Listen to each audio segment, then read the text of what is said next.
Welcome to Boss Rick Vlogs.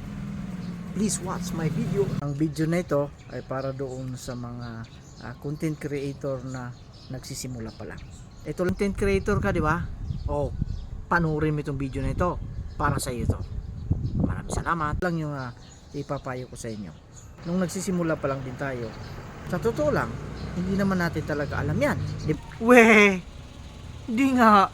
Pero ngayon, habang tumatagal, natututo tayo. At yung 60,000 minutes yun, hindi lang yan makukuha mo sa pagla-live. Marunong ka magdala sa iyo. You know. Yung pagla-live para mag-stay yung mga tao na nanonood dyan sa iyo. Kahit hindi mo friendship yan. Huwag ganun! Huwag ganun! Basahin mo. Kaya nga sa akin kahit murahin ninyo ako. Ano daw?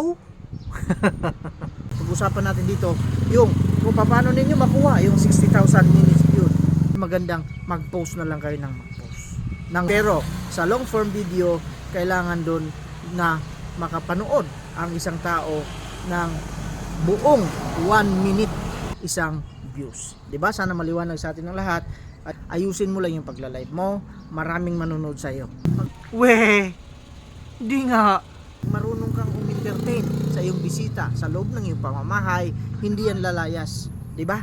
Pero kung hindi ka marunong, kahit ako naman, hindi mo ako entertainin dyan sa bahay mo, talagang lalayas ako, di ba? Ganun lang yun, ganun lang din. Huwag ako sa ating pagre-reels. Kaya payo ko sa inyo, kayo na mag-post ng mga reels video, pwede kayong mag-remix na unlock yung kanilang 60,000 minutes view. Para-paraan lang yan. Pagla-live streaming kasi mga boss, hindi lang yan yung magbabasa ka lang ng mga comments dyan. Dapat meron ka rin content na sinasabi. Merong topic na pag-uusapan dyan para talagang mag-stay yung mga tao dyan. Entertainin natin mabuti. Gawan natin ng kwento yung kanilang mga sinasabi dyan. Ang totoo, hindi tayo marunong mag-live nung nagsisimula pa lang tayo dito. Pero dapat habang patagal ng patagal, dapat matuto ka. Kaya nga sabi ko, walang kwenta yung mga video ko. Pero panoorin mo, matututo ka. Pero ito lang masasabi ko sa inyo, kapag ka nag-live kayo, gumagawa kami ng pamamaraan para mag-stay yung mga tao na kailangan natin makabuo ng 60,000 minutes view. Diba yun naman talagang gusto natin? Bilang isang content creator, alam mo kung ano ang susunod na gagawin mo pagkatapos ng 60,000 minutes view. Kasi 4 sit-up ka na. Ma-unlock mo na yung in-stream ads. Dapat marunong ka nang mag-post ng long form video. Huwag kang umasa sa reels.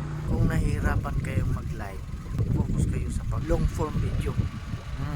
Para naman tumaas yung inyong 60,000 minutes view. At kaya sa long form tayo. Yung iba kasi nagfo-focus lang sila sa pagre-reels. Alam niyo kung bakit sinasabi ng mga big content creator yan na malaki ang kita sa reels? Di ako naniniwala dyan. Kasi meron akong nalaman na kung magkano lang talagang kita ng 1.5 M views, kung magkano lang yan into dollars, napakalit po. Kaya kung ako sa inyo, mag-switch kayo doon sa long form video. Doon tayo magkita-kita.